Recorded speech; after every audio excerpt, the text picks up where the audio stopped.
Не, ну давайте так, не рабіць выгляды, што сварак няма. Так не, да? так Вось калі з нашай вось гэтай групоўкі, якую выкінулі нас 51 чалавек праз мяжу, мы апынуліся ў Літве, вось нездарма ж Мікола дзядок абураецца на тых, хто драконіць там офіс і саму Святлану Ціхановскую і так далей.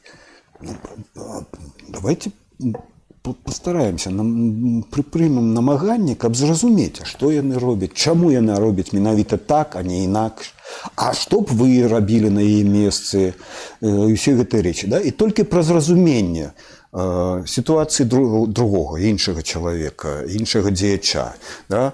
Мы можам тады і выправіць, калі ён робіць нешта не тое, што трэба, да? Мы можам выправіць гэта. А калі мы проста адразу адмаўляемся яго разумець і кажам, што ён все робіць дрэнна, не ставячы сябе на яго месца, а што б вы рабілі на гэтым месцы? Я дапамагаць гатоў офісу. У чым? У чым? Хай мяне возьмуць. Я ім возьмуць. Я прапанаваў калісьці Святлане Ціхановскай тэлефанаваць на прамыя лініі чыноўнікаў. Ну вот міністры бываюць, замміністраў, задаць канкрэтнае пытанне. То и сёе.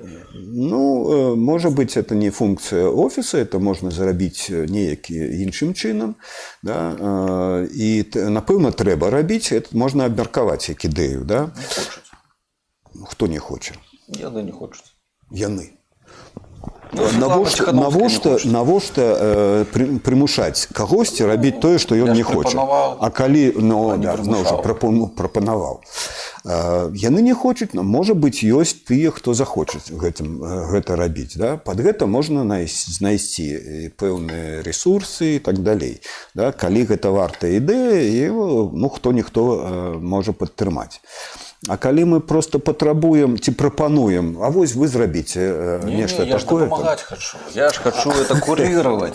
Я ж хочу курировать, да. Я вам по алгоритму напишу, как что какие пытанні задаваць. Я думаю, што ёсць людзі, якія думаюць, што вось узялі б іх у офіс, яны б там маглі штосьці зрабіць. Але у мяне ёсць сумненне такое. А што яны самі думаюць пра тое, што яны маглі б рабіць у тым самым офісе і навошта яны хацелі б туды патрапіць. І разумею наступную рэч, што вось ёсць такая міфалогія, што некаторыя там палітычныя структуры, яны займаюцца толькі тым, што пілуюць грошы і бюджэт. Думка ёсць такая. Да, ёсць такая думка. І это нагадвае мне анекдот, памятаеце? Ну, калі выходзіць чалавек там на тэлебачанне, там яго запрасілі там інтэрв'ю зрабіць, з ім, да? І пытаюцца, а чаго вы высунуліся ў дэпутаты, там, у кандыдаты ў дэпутаты? Навошта? Ну, ведаеце, вось вы ж бачыце, карупцыя, там, непрафесіяналізм, дэградацыя, там і так далей, да, вось это самае. І вы хочаце з гэтым усім змагацца? Не, я хочу ў гэтым удзельнічаць. Я думаю, што шмат хто марыць патрапіць у гэтыя структуры.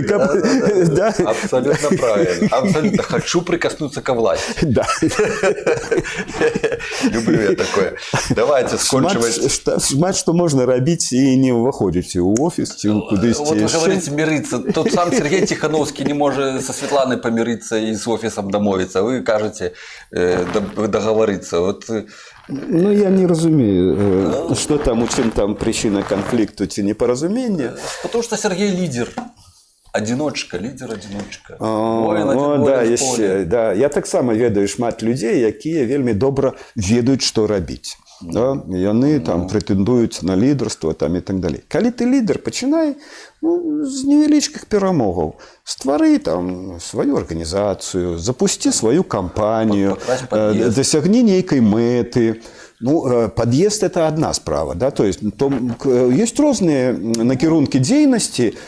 Ну, хтосьці можа і гэта зрабіць. Там пад'езд, там лавачкі на падворку. Людзі скажуць спасибо, але ж праз гэта можна скалаціць сваю групоўку. Трэба спадабацца людзям. Ну, конечно. А калі ты не рухаешься от маленечкага дасягнення там до большага там і так далей, да, не запашваеш там ресурсы, сродкі і так далей, то, ведаеце, просто вось я там зразумеў велізарную там адкрыццё, зрабіў нейкую ідэю, да, і калі б я дырэктарам быў ці прэзідэнтам быў, я б это ўсё рэалізаваў. Можа быць. Але дакажы гэта спачатку на маленечках Вось справах. такія ж прэтэнзіі да офіса, што чым вы пахваліцесь, чаго вы дасягнулі? Ну, Дзе ваша справаздача? Як іх дзейнасць паўплывала на маё жыцця?